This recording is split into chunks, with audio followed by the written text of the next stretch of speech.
allez bien. Aujourd'hui, comme vous avez pu le voir sur le titre, on va faire le book haul du mois de février car je suis un poil en retard et tout simplement parce que j'ai complètement zappé de le faire. Parce que ça y est, on est en mars. Je pensais qu'on était encore en février, voilà, j'aurais rajouté des jours de plus. Je me sens encore en février. Non, Annelle, réveille-toi, on est en mars. Il faut faire le book haul. En plus, vous allez voir, il est pas très long cette fois-ci. Je n'ai rien pour attendre. Je rappelle qu'au mois de mars, il y a le salon du livre. Je pense là faire un book haul assez conséquent, donc c'est une espèce un peu de respiration entre plusieurs book hauls, vous voyez un peu le genre, hein. On va pas perdre de temps et on va commencer maintenant. Ils sont pas dans l'ordre, hein, forcément, sinon c'est pas drôle. J'ai reçu par l'auteur lui-même, et je l'en remercie chaleureusement, L'affaire des corps sans tête de Jean-Christophe Portes, je sais pas si le S se prononce, alors dans le doute, j'ai fait les deux. C'est un policier, sûrement un policier historique, ça m'avait beaucoup tenté et beaucoup intrigué, l'affaire des corps sans tête.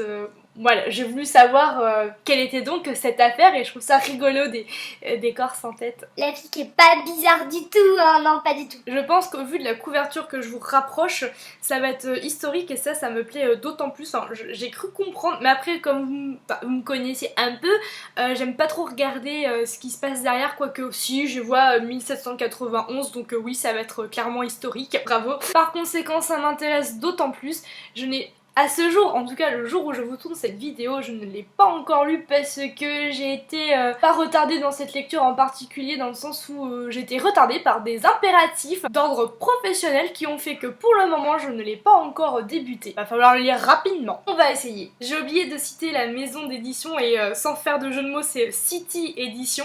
Cité Édition aussi, bon bref. Et aujourd'hui j'ai reçu un livre, et alors comble de coïncidence, c'est la même maison d'édition, City Edition du coup. Une affaire de sang de Bonnie McBird.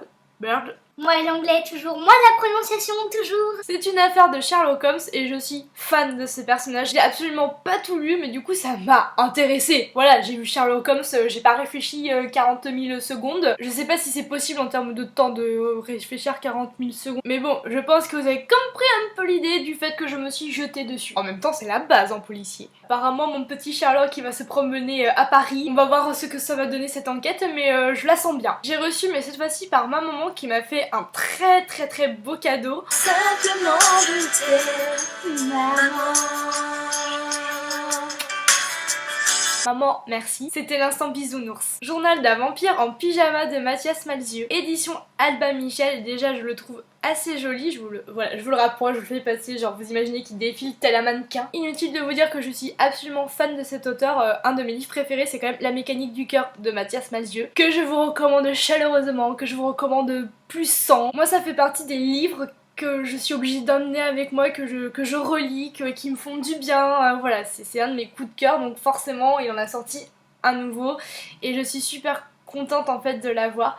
Je n'ai pas encore pu le lire mais ça va prochainement venir. C'est une histoire en plus qui me touche pas mal parce que ça lui est donc arrivé, alors j'ai pas tout lu parce que encore une fois je me laissais la surprise du récit. J'ai cru comprendre qu'il a eu une maladie et qu'il est resté plus ou moins entre la vie et la mort et qu'il s'en est sorti, et si ça se trouve je vous raconte une énorme bêtise. Donc ce que je vais faire c'est que je vais le lire, voilà, et j'en reparlerai plus tard. Voilà, on fait comme ça, Oui c'est encore un polar. Et donc tu me fais plaisir dans ce book haul. T'as pas quelque chose à te faire pardonner par hasard? Non. La couverture m'a énormément intriguée, je sais pas, je la trouve super belle, ça je veux savoir. Et pour la petite anecdote, parce que ce livre a une anecdote, a son histoire. J'ai passé un entretien d'embauche en début janvier dans la ville de X pour ne pas la nommer. Après je suis allée faire un tour en librairie, hein, normal. Après l'effort, le réconfort, tout à fait, voilà, vous m'enlevez les mots de la bouche. Je suis tombée sur celui-ci, la couverture m'a attirée et en regardant derrière je vois que l'affaire se passe dans la fameuse ville de X, là où j'ai passé mon entretien et que l'auteur est originaire de là-bas.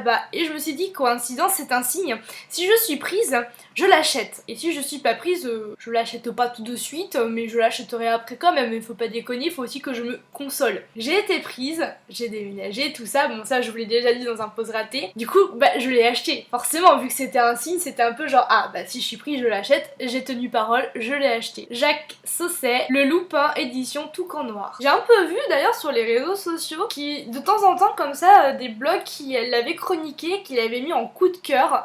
Donc j'espère que ça va le faire. Suspense, pression. J'ai reçu comme cadeau de Noël par une amie, mais une super amie, U4, enfin un des U4, celui de Yves Grevet, aux éditions Cyros Nathan. Et je suis super contente parce que c'est le genre de livre qui m'a tenté à la rentrée. Il y en avait 4, j'aimais bien l'expérience de lecture. Pour ceux qui ne l'ont peut-être pas vu, ça existe. Ce sont 4 histoires, 4 adolescents qui sont dans un monde où je crois les parents ont disparu. Bon, je sais pas trop, j'ai pas trop regardé. C'est 4 adolescents, 4 livres écrits par 4 auteurs différents dans le même monde. Et on peut commencer par celui qu'on veut. J'ai reçu Corridouane, j'espère que je prononce bien. Il me semble que c'est breton. Et cerise sur le gâteau, j'ai eu ma dédicace personnalisée et je suis complètement enfin voilà, j'ai eu une dédicace. Ah ouais, j'avoue, mais trop la classe quoi. Putain, les gens ils vont être trop jaloux. Moi je suis jaloux. Simplement je t'aime, ma vie. Pitié, stop. Avec Laurie. Et on finit avec j'ai liké ton profil et j'aurais pas dû. De Paula Haddad, j'espère de bien prononcer. Édition Archipoche, avec en sous-titre site de rencontre, kit de survie. C'est un peu pour le fun, ça m'intrigue de voir comment ce thème va être pris, comment il va être traité, mais je vous en dis plus prochainement, sous peu, prochainement, bientôt. Vous voyez? Ah, ça tombe bien, je viens de m'inscrire sur cougar.com. Et oui, les book hauls, c'est déjà fini, ne vous habituez pas à des book hauls assez réduits parce que je pense que en mars, attendez-vous à The Grande Vidéo Book Haul. Voilà, je vous ai prévenu. Et en avril, ça sera pareil parce qu'il y a le Quai du Polar également. Je pense que je vais faire des folies quand même. Hein. N'hésitez surtout pas à venir commenter ces 6 livres. Ça m'intéresse d'avoir votre avis si vous en avez lu, sans spoiler bien entendu, hein, on s'entend bien. Ça m'intéresse de savoir si vous les avez lus, ce que vous en avez pensé, ou si ça vous donne envie, ou si vous en avez entendu parler, bref. Échangeons, partageons, moi ça me fait toujours plaisir et j'espère que vous aussi. Sur ce, je vous souhaite de très bonnes lectures, je vous dis à bientôt et je vous fais de gros bisous.